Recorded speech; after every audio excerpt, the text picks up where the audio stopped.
Guys, তোমরা কেমন আছো? আশা করি ভালো আছো, সুস্থ আছো। আমিও ভালো আছি। তো এখন বাজে হলো 9টা 2। তো এইদিকে দেখো আমি চা খেয়ে নিচ্ছি। চাটা ঠান্ডা হয়ে গেছে,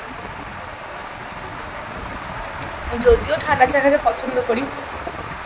ঘরে বাসি কাজকর্ম সে কমপ্লিট হয়ে গেছে, আর আমার ভাতও রান্না হয়ে গেছে। কারণ আজকে হলো বাবুর পরীক্ষা হলো 11টা থেকে। একদিন বাবুর পরীক্ষা ছিল হলো 1টা 15 থেকে, আজকে পরীক্ষা 11টা 15 থেকে, যার জন্য ভাত টাত করে ফেলেছি। আর বাসি কাজকর্ম কমপ্লিট হয়ে গেছে। কী করবো, খোড়া মানুষ, আস্তে আস্তে করতে হবে। তো ভাবলাম বসে থেকে লাভ নেই, আস্তে আস্তে করে নিই। আর বাইরে প্রচণ্ড পরিমাণে রোদ দেয়, রোদে কাজ করতে পারি না, আর যার জন্য ভিডিওটা করা। তো কালকে গেছিলাম হসপিটালে আমার এক্সরে রিপোর্টটা দেখাতে। তো গিয়ে দেখিয়ে নিয়ে এসেছি। তো বলেছে রিপোর্টে কিছু বেরায়নি, রিপোর্ট ভালো আছে। তো কেন জানি না তাহলে পাটা এত ব্যথা, এত ফোলা কেন। এদিকে ঝাড়পোছও করছি, দেখি কমে নাকি। তা 2 দিন ধরে বেটার লেগেছে, ভালো লেগেছে, কিন্তু কালকে রাত থেকে আবার ব্যথা শুরু হয়েছে। আজকে সকালে পা ফেলতে পারছি না, পুরো পাটাই কামড়াচ্ছে। আর একভাবে যদি বসে থাকি পাটা ঝিনঝিন ঝিনঝিন ঝিনঝিন করে ব্যথা করছে। তো জানি না পাটা নিয়ে আমার কত ভর্তি আছে। আর আজকে হলো একবেলায় রান্না আছে, মানে এই বেলার জন্যই করবো, রাতের জন্য আর করবো না। কারণ রাতে নিমন্ত্রণ আছে পিসি বাড়িতে, ভাইয়ের ছেলের জন্মদিন। তো ভিডিওটা যদি মানে বার্থডে ভিডিও যদি দেখতে হয়, তাহলে কিন্তু এই ভিডিওটা তোমাদের পুরো দেখতে হবে। কেউ স্কিপ করবে না, ভালো লাগলে লাইক কমেন্ট শেয়ার করবে। চলো দেখা হচ্ছে আবার পরে। রান্না করছি হলো এই যে উচ্ছে ভাজা, একদমই অল্প, কারণ খাবো আমার মাত্র 2জন মানুষ, শুধু একবেলার জন্যই।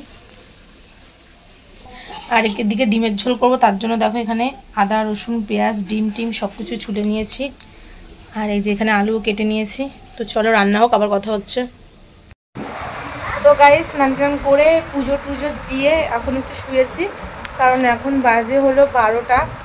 তো তার জন্য একটু শুয়েছি। আর বাবু পরীক্ষা দিতে গেছে, একটু পরে হয়তো চলে আসবে। তো চলো, আর কি বলবো, শুধু আপডেট দিলাম আমি এখন কী করছি। তো চলো আর পরে দেখা হচ্ছে।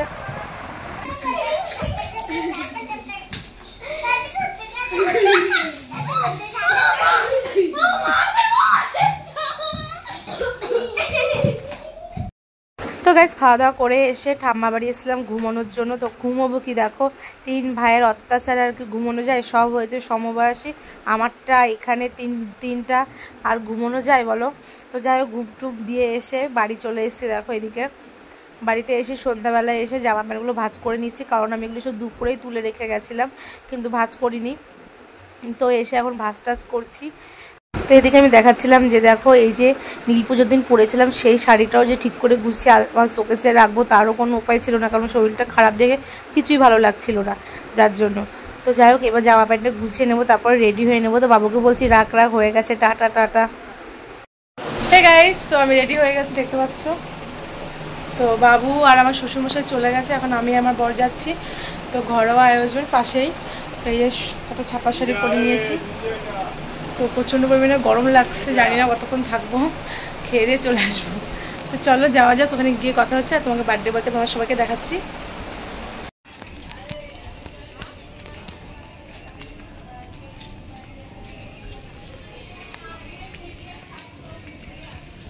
এবার আমি কিন্তু চলে এসেছি আমার পিসি বাড়িতে। তো আমার বাড়ি থেকে আমার পিসি বাড়ি মাত্র 2 মিনিটের রাস্তা, 2 মিনিট লাগে আসতে। তো দেখো যাওয়ার সঙ্গে সঙ্গে দেখছি এখানে সবাই নাচ গান করছে। তো এটা এদের নাচ গান দেখে তো আমারও অনেকটা একটু নাচ গান করতে ইচ্ছা করছিল, কিন্তু আমি করতে পারলাম না, দুঃখের বিষয়। কারণ এখানে আমি যদি এখন কোমর দুলিয়ে নাচ করি, কামারিয়া দোলে দোলে গানটা হচ্ছিল, তো গানটা দিতে পারলাম না, কপিরাইট আসবে তার জন্য।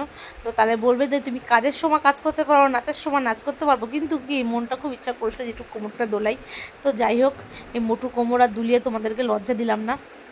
এখন চলে যাব সোজা ঘরে, দেখতে পাচ্ছ। আর আমরা কেক কাটিংয়ের কিন্তু পরেই এসেছিলাম, যার জন্য কেক কাটিংয়ের ভিডিওটা আমি তোমাদের সঙ্গে শেয়ার করতে পারলাম না।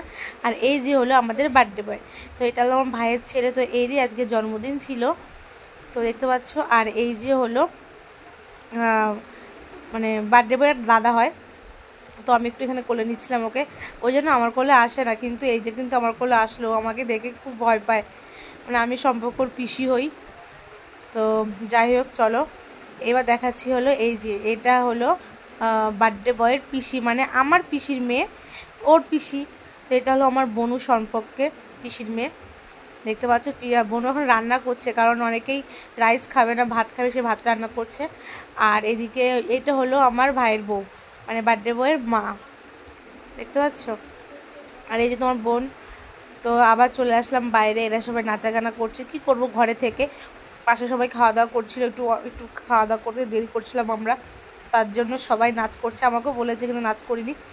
আর যেহেতু আমি কেক কাটিংয়ের সময় ছিলাম না, তো ছোট্ট একটা ভিডিও ক্লিপ তোমাদের সঙ্গে শেয়ার করব। মানে ভাইয়ের বোর কাছ থেকে নিয়েছি যে একটু বুগুর, ও ডাক্তার বুগু, যে বুগুর বার্থডের কেক কাটিংয়ের ভিডিওটা দাও। তো এই যে হলো বার্থডে বয়ের কেক কাটিংয়ের ভিডিও। তো যাই হোক, এখানে বার্থডে বয় কেক কাটছে, দেখতে পাচ্ছি বার্থডে বয়ের মায়ের সাথে। তো এই যে সবাই মিলে এখানে এনজয় করছে। আর আমি তখন বাড়িতে, যেহেতু আমার কর্তামশাইয়ের কাছ থেকে এখনও বাড়ি মানে এসছিল না, তো তার জন্য আমি আসতে পারিনি। তো দেখো সবাই ওকে অনেক অনেক উইশ করো, অনেক অনেক ভালোবাসা দাও, অনেক অনেক বড় হয়, ভালো থাকে, সুস্থ থাকে, এটাই চাই আমি পিসি হয়ে। তো যাই হোক চলো, এবার এখানে কেক কাটিং হোক। আর কোনো ভিডিও শেয়ার করতে পারিনি তোমাদের সঙ্গে, খাওয়া দাওয়ার তো কোনো ভিডিও শেয়ার করতে পারিনি আমি, কারণ ফোনটা আমি বোনের কাছে দিয়েছিলাম, নিজের মাথা থেকে আমার আউট হয়ে গেছে যে আমার ফোনটা কোথায়, ফোনটা কোথায়, আমার ফোনটা চুরি হয়েছে, এটা ভেবে তুমুল মানে তোলপাড় করে দিয়েছিলাম সবার সঙ্গে। লাস্টে তো আমার বোন বলে কি এটা আমার কাছে আছে। তো যাই হোক, আবার একটু নাচ গান দেখে টেকে আমরা বাড়ি চলে আসলাম। তো টাটা বাই, দেখা হচ্ছে পরের কোনো ব্লগে, ততক্ষণ তোমরা ভালো থেকো, সুস্থ থেকো, গুড নাইট।